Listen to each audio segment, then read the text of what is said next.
Yeah, fifth place was okay. Looking back, we had some adversity hit us on Tuesday. It was tee times on Tuesday, and we were the last tee times based on our score from Monday.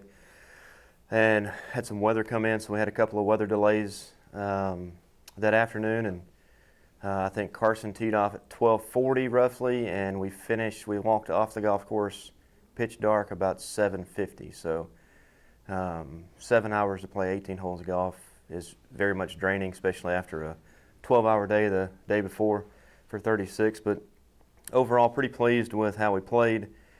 Still searching for a good solid 4 score right now. I thought our top 3 guys did their job. I know Gage was not very thrilled with how he played overall, or at least how he scored. I thought he played really well.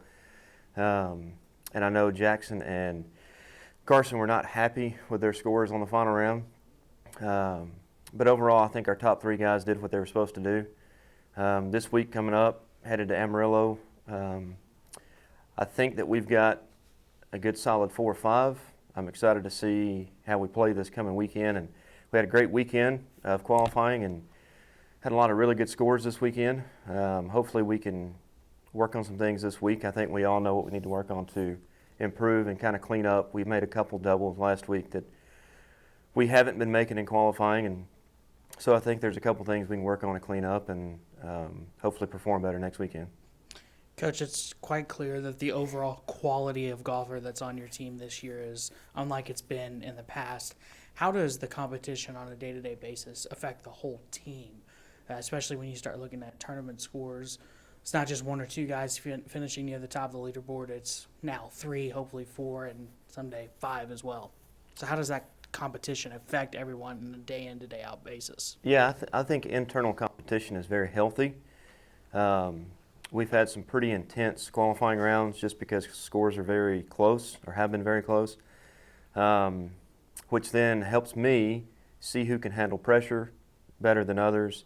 It also helps the player understand what their bodies do when they are nervous. If we can create an atmosphere that's intense in qualifying, then tournaments to a certain degree seem easier. They're easier to deal with. You understand what your body does when you're nervous. You understand what your thought process does when you're nervous. And so having the depth that we have this year, I think is super beneficial for not just to get in the lineup, but for everybody that's traveling because they're being pushed. This weekend at the Ryan Palmer Foundational Invitational, Amarillo Country Club, like you mentioned. Talk a little bit about the golf course. This is going to be kind of your first look at a lot of different teams from the region, just your overall thoughts going into that event. Yeah, we played there last year, and I thought we played pretty well.